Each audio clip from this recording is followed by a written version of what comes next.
Hello Booktube! So today I am bringing you a quick review of This Savage Song by Victoria Schwab. So I read this book as part of my TBR for reading the Booktube SFF Award nominees this year. This book is nominated in the YA category. This Savage Song takes place in an alternate Earth where the US has long since collapsed into a territory system, and an event referred to as the Phenomenon has radically changed life for citizens in the territory named Verity. Violent acts now manifest monsters, and the capital of Verity is split between two strictly run factions. In the north, citizens pay gangster king Callum Harker to protect them from the things that go bump in the night. And in the south, Flynn's special task force hunts monsters while his adoptive children, who are three monsters known as the Sunai, feed on sinners' souls. On one side, Callum Harker's daughter will do anything to prove she's cutthroat enough for her father to be proud of her. And on the other side, the youngest Flynn would give anything to be human instead of a monster. So this is a pretty classic setup. You've got Kate Harker, who is trying to turn herself into a gangster so that her father will respect her.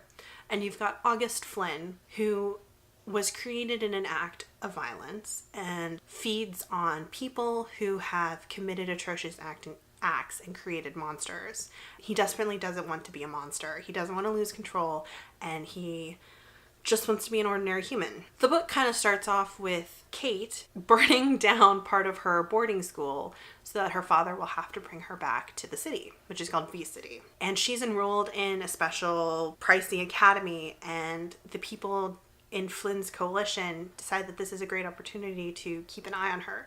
So they send August, who's also a teenager, or looks like a teenager, to attend her school and keep an eye on her. And of course they're thrown together and things spiral wildly out of control and people are trying to kill them and all that sort of stuff. I give this book 4 stars. I cannot fault Schwab's writing. She's a good writer. She's very talented. I wasn't super sucked into this book.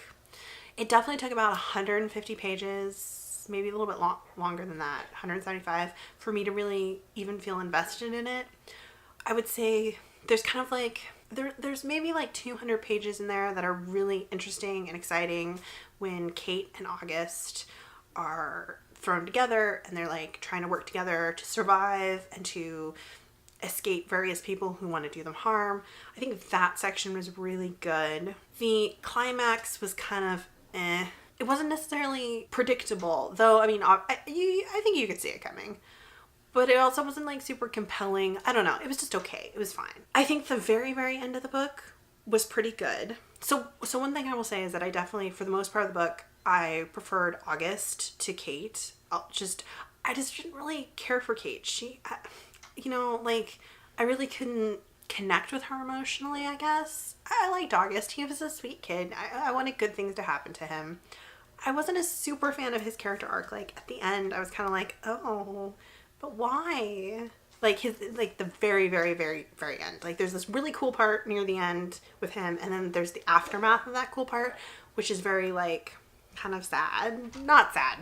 Kind of squirmy, depressing-ish. I don't know. It really depends on where she takes it. However, Kate's character started off kind of like, oh, okay, so you want to be a tough kid, la la la, you want to be a gangster. But she had pretty good growth, and I liked the end with her. The biggest thing, though, is I kind of had this moment near the end where I was like, well, if either of them dies, I wouldn't cry. And that's not a good realization, because I'm like, I am a total crier. I will cry at a drop of the hat if I'm invested. So I wasn't. I want to read the second book. I want to see where she takes the story. I really want to see where she takes August's character. Like I said, I think his character arc could be good, or it could kind of go down this dark route that I'm just not going to be super into. So we'll see. I think you'll like this book if you at all like dystopian YA. It's not necessarily dystopian. It's actually, I should probably say it's post-apocalyptic. It's not, I mean, it wasn't a nuclear bomb or anything that went off, but it's more like post-apocalyptic than dystopian. So if you like that, I think you'll like this.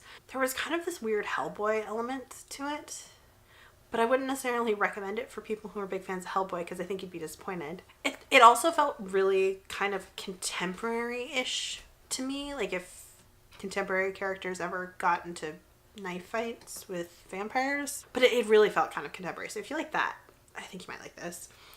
Oh, another thing is if you kind of like the ideas in The Mortal Instruments, you kind of like the setup, but you didn't really like how they were executed or how it was written, because I don't think The Mortal Instruments are all that well written. I think this might be a good alternative because there is a certain heaven and hell, monsters, sinners elements. So if you kind of like that, I think you could like this. Yeah, I think that's all I have to say about this book. Unfortunately, it's up against Crooked Kingdom, which I vastly preferred. Like Crooked Kingdom, I cried my goddamn eyes out reading the end of that book. I was so invested in all of the characters and all of the relationships. So, you know, there's literally no way I can stand up to that book. Sorry.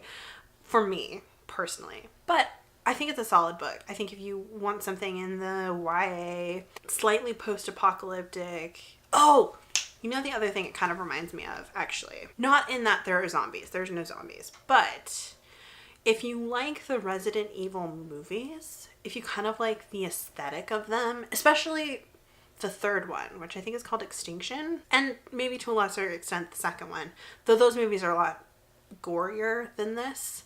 But if you kind of like the aesthetic, the tropes, just those kind of movies in general, those kind of characters without zombies, because there's no zombies in this, but if you like that, I think you might also like this too. Those are some of my thoughts on this Savage song. Let me know if you have read it, what you thought of it. Let me know if this review has been at all helpful, or if you're going to be reading it, and I'll see you guys all in my next video. Bye.